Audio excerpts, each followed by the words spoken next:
Now, there's one rule that I have whenever I teach someone martial arts. I say, if you can't defend yourself and someone is coming towards you and intimidating your space, nobody messes with the crazy person. Crazy person is unpredictable. Go into a crazy mode rather than a freeze mode. You're not going to go towards them, but you scream like a maniac, behave like a maniac, and they will disappear.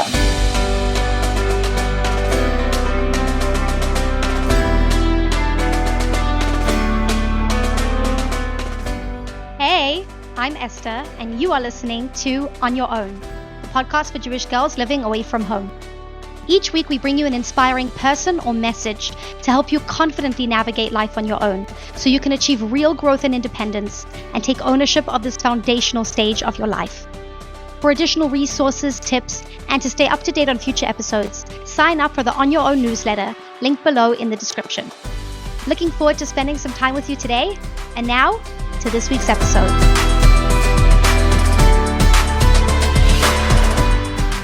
Hello and welcome back to On Your Own. My guest today is Ali Kaimovitz. Ali is a martial artist, businesswoman, wife and mother. At 18, she was selected to represent South Africa in the Martial Arts World Championship in Japan, where she placed third in the world. Our conversation was truly fascinating. We discussed the life lessons learned from being a professional fighter, practical self-defense advice that every young woman should know, how to assess your surroundings to make sure you are safe, and much more. This episode was recorded before the outbreak of the war in Eretz Yisrael and before the huge rise in anti-Semitic attacks around the world. I believe that the topic of safety is more relevant now than ever, and I hope that you find this conversation helpful and empowering so you can confidently and safely keep up all of your great work. What do I need to know about your early childhood to understand about the person that you are today? So my early childhood, I grew up in a family that practices martial arts. And so I think the martial arts came part of my life while I was in the womb. My mom was also a martial artist. And so we grew up with confidence. We grew up with a sense of security because we knew we were in a home where we were well provided for from a security perspective, emotionally, intellectually, and physically. I'll share something with you that my father always used to do. He played little games with us. So when we would enter the household, my father would disrupt how the house is decorated. He'll move little items around. And if we could identify something out of place, we would get a reward. And so awareness has always been a part of our diet, I would say. What do you think his motivation for doing that was? My dad, because his brain is always in a defense mode, and I'm one of 4 girls, and so he ensured that he empowered his daughters. He always spoke to us in a manner that we are able to take care of ourselves, provided we have the skills and provided we have the means to do so. And so he always focused his teachings around the aspect of martial arts. And that really gave me confidence because I was always aware of my surroundings, and I still do it today. It greatly influences my life when I walk into a room or when I read body language. These are things that were taught to us naturally. And so it was very empowering from a very young age. Wow. How did your family get into martial arts, your mom and your dad? So my grandfather's a boxer. My late grandfather was a boxer. He practiced also a variety of martial arts. The genre of martial arts was not limited in our household. So it ranged from boxing to various styles of martial arts. And because my grandfather was a model to his children, I think it greatly influenced how my father found his love for martial arts. And with that was just a skill that was passed down from generation to generation. So yes, we are a very strong family in the sense of we understand our environment and we know how to read that environment to ensure our safety. And what did your personal journey with martial arts look like growing up? So I started martial arts officially when I was 3 years old. I got my first karate gear when I was 3 years old, but I think the martial arts started way before then. So even my toys that my parents bought me, like I had a punching bag, I had self-defense gloves before I was 3 years old. And so I see my dad doing it with my children as well. He teaches them how to form a fist, how to block, the basic blocking, how to punch, how to use your body. And Avi's like in seventh heaven. He's my third born because he loves it. You know, he's just a natural stance. So you started at 3 doing karate Yeah. specifically. Yes, 3 years old started karate. So when we started martial arts, we had 15-minute lessons. The lessons were very much Montessori orientated. So like gripping, catching, dodging. So we played a lot of dodgeball in the first sessions of martial arts. And from there, we progressed with stance, with punching, how to form our fist, how to properly do a proper block. But it was never limited. You know, the genre for my dad, he loves self-defense, so he loves working with weapons. So he gave us like I think my first nunchakas were spongy nunchakas that I actually handed down to your brother. And that was just to practice and get familiar with other objects and how to utilize objects around you for your own safety, but also to improve movability, you know, like how to use one's body in one's environment is basically what martial arts is. Martial arts is all about 90% mind and 10% body. And so I can see why there was a strong influence with martial arts, my level of confidence, my sense of awareness, and particularly being mindful of those around me and the environment I find myself in. And how did that training progress for you as you grew up? What did that look like? So I'm one of my dad's or one of the kids out of the family that really took martial arts to the next level. I loved martial arts because I just felt so confident and comfortable doing martial arts that to the point where I used to go to training at least 3 times a week. The older I became, I started training every single day.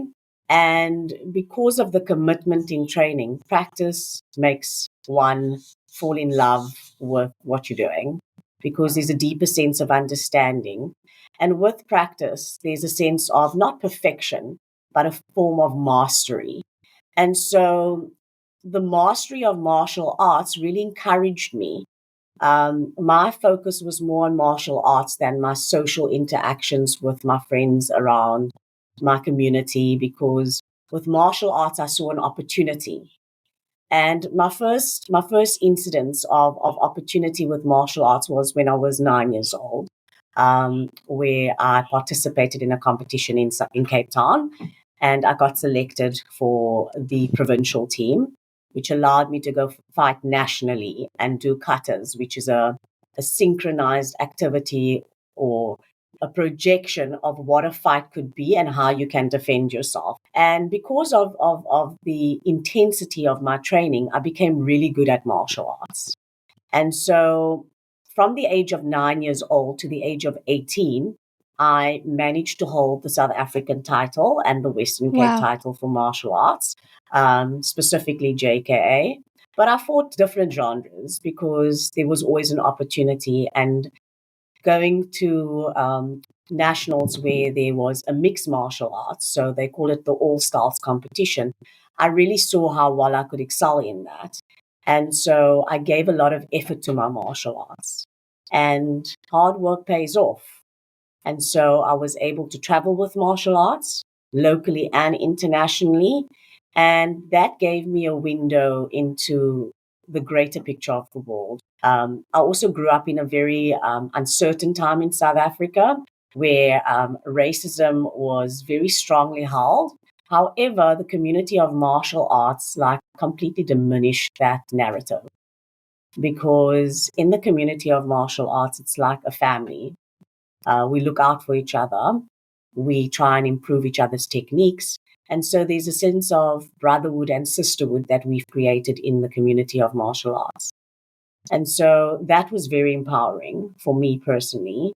And it created a career in martial arts that was very fruitful for me and definitely influenced decisions and opportunities in my life, whether it was my career or my studies. It greatly influenced that because of the discipline that accompanies martial arts. It really sounds like it creates a whole mini life version within it. It's got the community aspect, the education, mental education, physical education. 100%. It's a whole package deal. What would you say is the biggest lesson that you took out of that whole journey? What's the thing you still carry with you the most? So, effort, consistency definitely brings peace of mind. I had my failures with martial arts. I did not win every fight or every competition. But what it taught me was to never give up. And so, before I went on this journey of Judaism, I got an insight of the power of speech. And that was a strength to my mental ability beyond the physical. I partook in a competition, international competition. I wasn't competition ready. Um, Physically, it was impossible to achieve what I was hoping to achieve. But I remember walking into the arena in when we had the opening ceremony, and we all had to walk past these medals and the trophies. And I turned around to one of my teammates and I said, I don't care which medal or which trophy, but one of them will be mine. And that's what martial arts taught me, was that whatever you set your mind to, you definitely can achieve.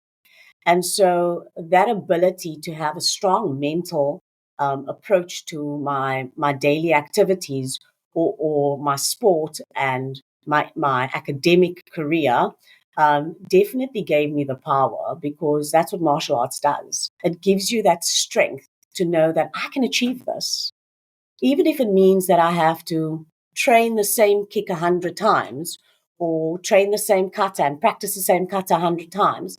I will get to a point where I will be able to get it right just the way I need it and just the way I foresee it, so that I can have a sense of achievement with martial arts.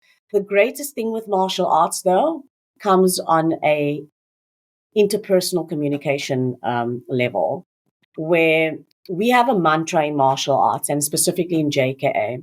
The mantra goes like this. So it's: seek perfection of your character, respect others, and refrain from violent behavior. And I can see the confluence in those traits, how it confluences in my life in Judaism, and how universal those aspects are. And so that definitely gave me a firm grounding to journey through my life. And so whenever I find myself in a situation, whether it's a conversation or whether it is in my working environment in a corporate office, it's always to seek the perfection of my character, knowing that I'm not going to be perfect, but the fact that I'm seeking to perfect that character, change traits that could be hazardous to me or could infringe someone else's mental well-being. That is the mindfulness that comes along with martial arts. And I think we can definitely agree it is also what Torah teaches us, that we have to work on ourselves. We have to work on our skills in order to become better. You have to work on a mitzvah to beautify that mitzvah. And so it's the same like a kata for me. If I give my effort towards my kata, or I practice my punch or a particular move, a block, a technique, and I give it my all, I can see the change in how I project that to the world. And so definitely martial arts has attributed to that. How would you say your ability to be able to defend yourself in situations where most women wouldn't be able to, how has that, would you say, affected your confidence as a woman? So martial arts teaches you about awareness, right? Knowing your surroundings. You cannot protect yourself if you don't know your environment. And this goes to anything in life. basically scan out your environment. So I'll give you an example. As a young woman today, you want to go out with your friends. How does that give me the confidence? Confidence comes with knowing that you are secure, you are safe. Then people relax. The vulnerability disappears because they feel they are in a safe environment. Unfortunately, today we find ourselves in environments where we assume safety, but it does not always mean that there are safety precautions set up for yourself. And so this is what we need to install and empower within ourselves as women, or as any young individual. And when I'm saying young individual, there's no age to it. Any individual that is capable of moving should have the ability to walk into an environment, suss it out. Now, there's a fine line between having precaution and going to the extreme. But if you walk into an environment and you suss out so you scan out your environment, knowing that, okay, I'm safe here. There's a security guard by the door. There are other young women around me.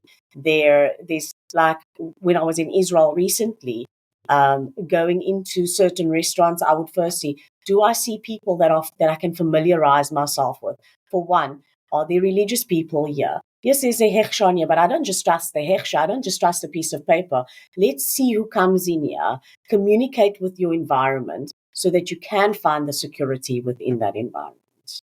So what I'm hearing is that, because one of the mantras you said of the karate was that you should avoid the violence. So I guess that Exactly. awareness, having that awareness, you're basically not going to even find yourself in a situation where you need to defend yourself because you're constantly aware and then able to exit when need be. I just learned about this thing called normalcy bias.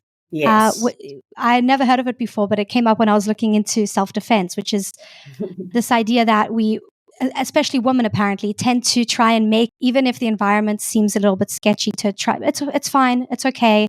We want things to just be normal. So how can we balance this with, being aware, as you said, but also not becoming paranoid, and also just trusting ourselves? How can we know whether it's a situation that we need to get out of, or it's just we're being paranoid? So, as women, we're natural nurturers, right? We have a natural instinct to nurture the environment, to see the good, to not, as you'd say, create a stereotype. This is where interpersonal communication comes in. Communication is a powerful key in terms of self-defense. Communication is not only verbal. People forget that there's a non-verbal aspect to communication. So read body language. And if you're not familiar with body language, there's a natural instinct that internally comes into you. So there are so many times where you want to go out.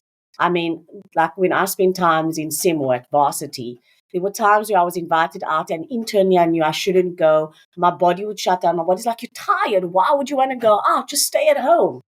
And then I go out and then something happens. Not necessarily bad, but it's something that I could have avoided. So the natural instinct that women have is a tool that a perpetrator does not have access to. And when I say this, if you're in an environment and you pick up this vibe, whenever you sit in a conversation, sometimes you can get someone and sometimes you're very uncertain about the individual. You're like, I just can't read this person. That's the same with our environment. It's exactly the same with our environment. So not to be over paranoid and not to treat people in a stereotyped manner. Like going out, for example, when you're in an environment and your family's not around you in a completely different country, you want to go out, you want to experience life. You've been given this opportunity. You know what you should be doing and what you should not be doing. You know what you are safe with and what you are uncertain with. And I think as young Jewish women, like for example at SEM, the vulnerability is the world is okay, especially in Israel. I feel safe in Israel. I mean, I walked around at 2:00 in the morning in Israel and I didn't flinch. I would never do that in South Africa. So it's all about knowing the environment, but also not construing your environment and downplaying the environment is very important. And this is what martial arts teaches you. It teaches you to read your environment. When I walk in, I'm not just walking in by what I see. I'm walking in by what I hear, what I smell, what I feel. I use all my senses to create a safety fence for myself. It is not limited to the physical or the mental. All your senses are involved for your safety. What would you say could be the top 3 questions a person can ask themselves when walking into a new environment or encountering a new person or situation? Firstly, do I feel safe? Are my boundaries respected? Is this person open to hearing me? Am I communicating with a brick wall? Am I getting the feeling that I am not in a safety or secure environment? That's where your intuition comes from. And we should never ignore our intuition. However, we should not take our intuition into paranoia either. Because Bitachon says we trust in Hashem, right? Everything that we are comes from Hashem, good or bad. Everything that we find or situations we find ourselves in, that's a growing opportunity. However, family, siblings that have greater experience to you in this life, that maybe have had more interaction with the world, they can also help you, your growth with your environment and your growth with understanding environments. So find yourself a friend that really does understand that. And if you don't have a friend that understands that, I think the best and the most important thing for one to do is go to self-defense classes, because that is where you are taught a sense of awareness. That is where you are taught to understand nonverbal cues and understand how to use your nonverbal cues with your intuition so that you can create a sense of safety for yourself. If someone's looking into a self-defense class, what should they be aware of to know if it's a good program or not? Because I'm sure there are some bad programs out there and we wouldn't want to end up in those. Yeah. So firstly, make sure that you fully understand the instructor. You've done your homework around the instructor. The internet is accessible to everyone. If you don't have access to the internet, get someone else to research it for you to ensure that the person is actually qualified to teach. The person has a good reputation. There are predators in every single environment, and predators sometimes also filter into sectors of society like instructors, because they can work one-on-one with women, they can work in confined spaces. Never take self-defense classes one-on-one unless it's someone you trust and someone you know. And preferably research the club that you're joining, the dojo that you're joining, the gym that you're joining. Research the instructors around that, the experience, and their exposure to martial arts so that you can make an adequate and informed decision. Is it possible to access some sort of defense classes online, or is it something that needs to be done in person? So yes, there are self-defense classes online. I know there's Krav Maga courses online, and for a long time during COVID, we used to train online, right? But that interaction, that physical interaction, will help one when you're in a situation where there's a flight freeze and flee mode. And so being with an instructor will teach you to overcome those how one would react, the predicting reactance to a situation. I would say for martial arts, at least going to your instructor like once a week would be advisable. Mm-hmm. And then practicing techniques online with the instructor, you can do that. But it's important to have that physical interaction so that you create it's almost like well, not a replay, I would say, but it's like a reenactment of a potential threat. Right, which wouldn't happen online. You don't get physically assaulted online. That makes sense. So someone who doesn't have the time or the money or resources right now to take a class like that, what are some things that you can tell them that can be helpful for them? Obviously, the awareness, but if, God forbid, they find themselves in a situation that they feel unsafe and they can't just walk out, what are some things that can be helpful for them to know?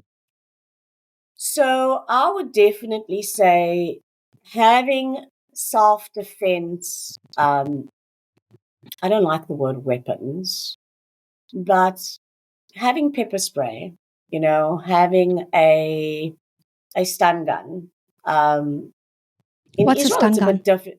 So it's an electrical gun that you can use to just destabilize your threat for like 5 minutes so that it allows you to get away. Now, you need to know when you are in a situation where your safety is compromised, it's always 90% mind before you think about the 10% body. The 10% body would be the defense, but the mind and the mouth is a very powerful weapon. I have very seldomly had to use physical force because my weapon was my mouth. So if you find yourself in a situation, always be loud. Always try and get attention from people around you. Because God forbid, I hope it would not be in an isolated environment where you're walking through a dark alley, because that is one thing that you should try and avoid. Okay. However, if you find yourself in a situation like that and there's space between yourself and the perpetrator, always see how you can get as far away from the perpetrator as possible, because you don't have the ability to defend yourself, or you don't have the skill to defend yourself. But the mouth is a powerful tool that we all have access to. And so, one thing I can say, when you are in a moment of intimidation and someone is trying to intimidate your safety and your space, be loud and say, what is it that you want? Get away from me. I don't want to talk to you. So that whoever's in your environment can understand that you are not giving this person permission to be in your space. You'll often find other members of society coming to your defense. And I know, especially in Israel, this is a reality. It's also dependent on the environment, but I would say there's a whistle that one can get, put it on your keys. If you feel unsafe, you blow that whistle. Internationally, a lot of people understand that the whistle is a sense of help. It's a call for help. So having a whistle or something that can make a noise on your key rings, in your purse, is really helpful. Having pepper spray is great, but also know when you do have these weapons, you need to know how to utilize them so that you can protect yourself with them. In a case, God forbid, where someone doesn't have a whistle, a stun gun, pepper spray, are they able to utilize just things that they have in their purse, like a credit card or a key, in any situation like that?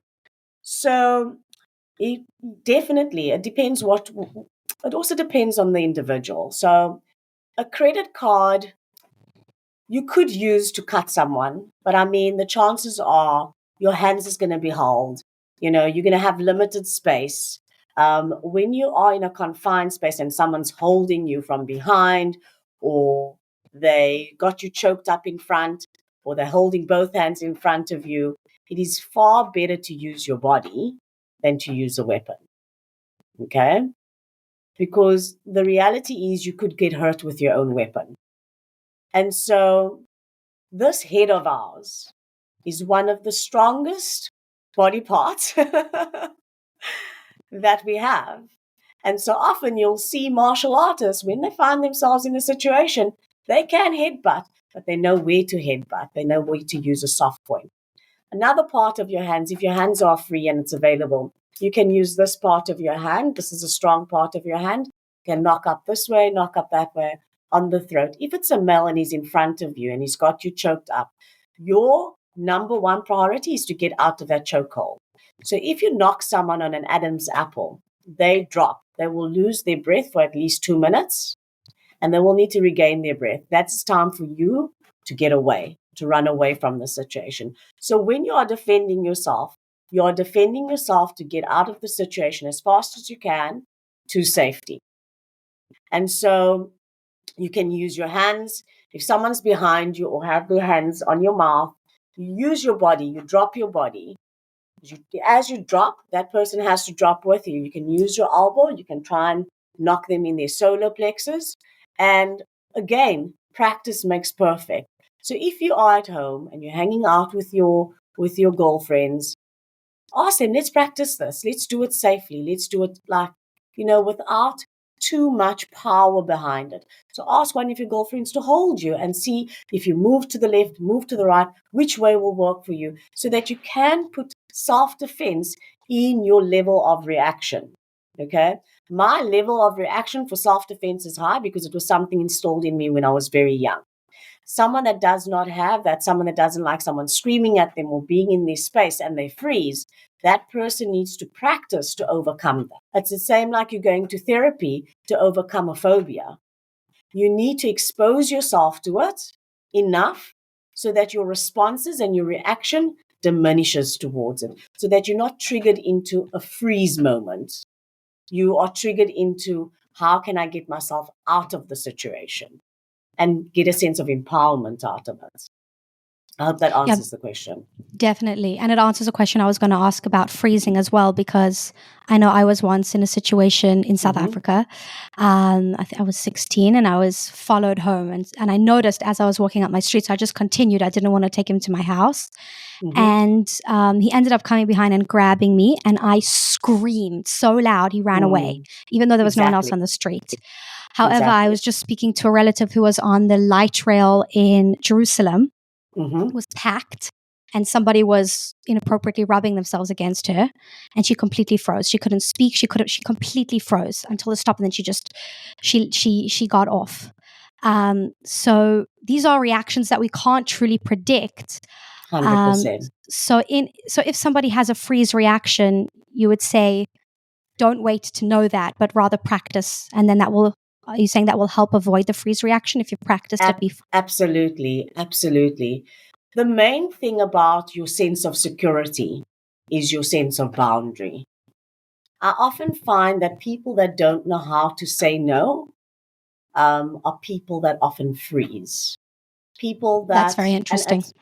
So the reason why I say this is because, as you said when we started this podcast, as women, we like to nurture and see the good in everything and every single person because we're natural nurturers. So it is very difficult to feel that I'm going to offend this person or I might get this person raveled up and I find myself in a greater situation where I can't get out. And I don't like confrontation. So people that don't like confrontation, don't like saying no, that find a difficulty with confrontation and saying no, often will find themselves in freeze. I would suggest that if you don't know how to say no, or you don't like confrontation, start with small conversations with your family members and friends. So start at home. I always teach my daughter that's 6 years old, if you do not enjoy a particular play or activity with your friends and you feel uncomfortable, say, I don't want to play this game because it makes me feel uncomfortable. You can go ahead, and I've taught her that she's allowed to play on her own. So as a young individual, start with your friends. If they are partaking in an activity or they're doing something that you're not comfortable with, start saying no, because that will allow you in an environment with someone that you don't want to share your vulnerabilities with, someone you don't trust, right? You can easily say, I don't like this. Get away from me. What are you doing? You're making me feel uncomfortable.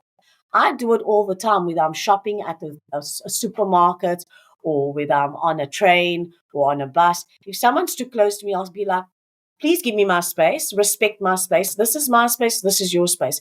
And I don't mean this to offend you, but I need to feel comfortable and I need to ensure that my space is protected. And if someone was offended, it's like, please don't be offended by it. It's got nothing to do with you. I just appreciate my space. And so that's the starting point, is the conversations we have with our friends and our family. If it's something uncomfortable, we must be able to say that it's uncomfortable, so that when we are outside in the greater world with individuals that we don't know, with strangers, we have the ability to say, no, I am not comfortable. We have the ability, like you did, you screamed. Screaming, being loud, scares the perpetrator. Now, there's one rule that I have whenever I teach someone martial arts. I say, if you can't defend yourself and someone is coming towards you and intimidating your space, nobody messes with the crazy person. Crazy person is unpredictable. Go into a crazy mode rather than a freeze mode. Get away from me. What do you want? Go at it. You're not going to go towards them, but you scream like a maniac, behave like a maniac, and they will disappear because perpetrators don't like the noise. They don't like the distraction that you are causing to get attention from those around you because they don't want to be identified. They don't want to be caught.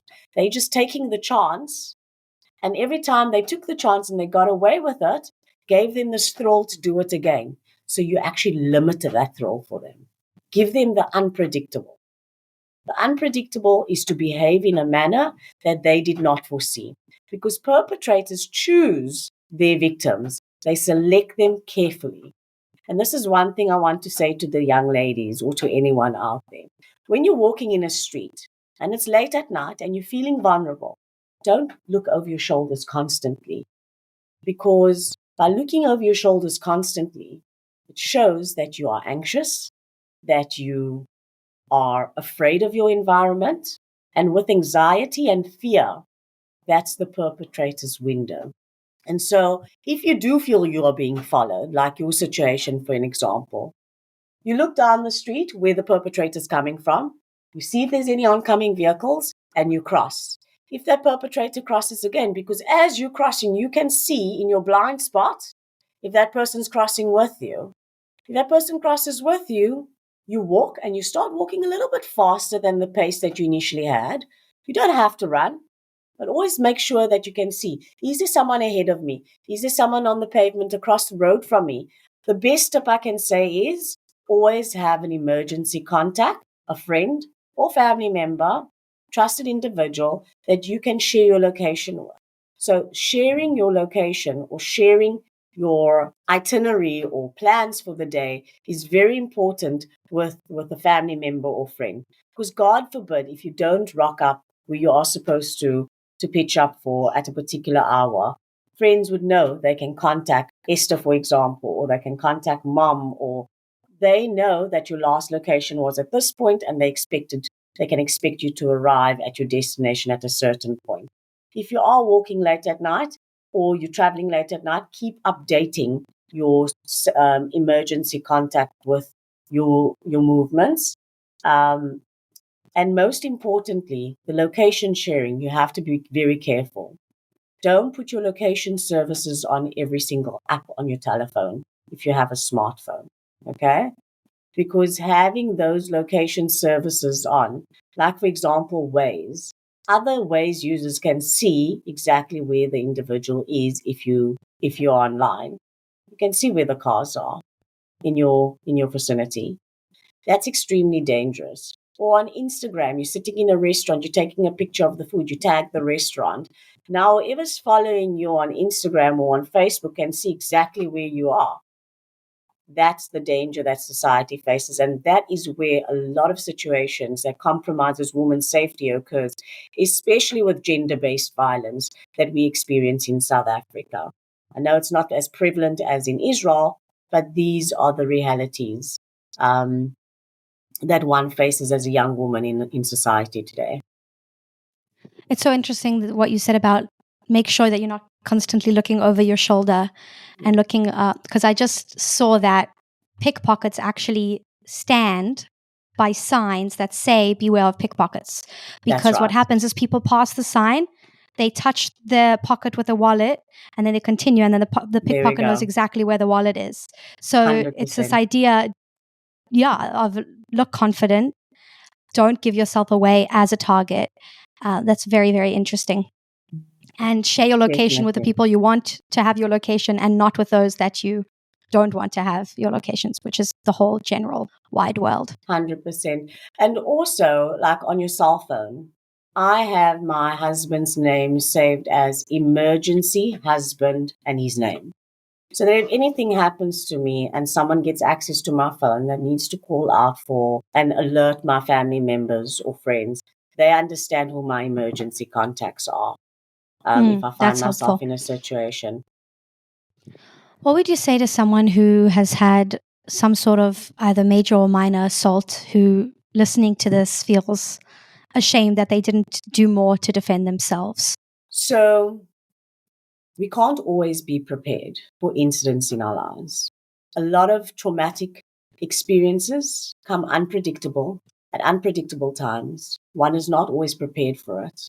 But the most important thing is to learn from the situation. We can't change how we reacted in the past, but we can empower ourselves with how we're going to react in the future. I'm going to start joining a self-defense class. I am going to be more aware of my boundaries, about my self-awareness. But you have no reason to feel ashamed. You are just a special neshama in this world that trusted your environment because you saw the beauty of what Hashem has created. And someone else has infringed that sense of security. That is not blame to one that is the victim. That is on the onus of the perpetrator. Onus on the victim going forward is to become a survivor. And how do I become a survivor from a victim? I improve my skill set. I find means and ways, like I do with my religious observance. I learn about certain topics. I empower myself so that I can be better and I can beautify the world around me. If we fall victim of it, we can only move forward by a sense of empowerment. And if it's difficult to find that sense of empowerment, therapy, mental well-being is a very important aspect that needs to be installed into society. It is a very new understanding in our society, even though it's been around for centuries. The empowerment of mental well-being is only something that is prevalent in this generation. And I can say that this generation can be very proud of themselves because it's a much more outspoken generation. And so use that strength to speak out. What was the biggest challenge that you faced when you left home for the first time? The challenge was having a fair balance between freedom and safety. Because leaving the house, I was like, I'm free. No one's going to tell me what to do. And so there's the danger of reckless behavior. So you have to have very clear rules with your social circle, your close-knit, as well as your family. Even though you don't want to share with your family what you are up to because you're away from them and there's a sense of freedom, just know the balance between freedom and safety. That's very important. If you had a time machine that could take you back to a random point in time between when you left home and before you got married, what is the one, you can only tell yourself one thing. What is the one thing that you would tell yourself? Trust my instincts. Always follow your intuition. Thank you so much. This has been so helpful. Thank you for listening to this week's episode of On Your Own. If you like this episode or think it will be useful to someone else, please leave us a review wherever you listen to podcasts. I would love to connect with you. If you've got any questions, feedback, or ideas for future episodes, you can email me at onyourownpodcast@gmail.com. See you next week. And in the meantime, happy adulting.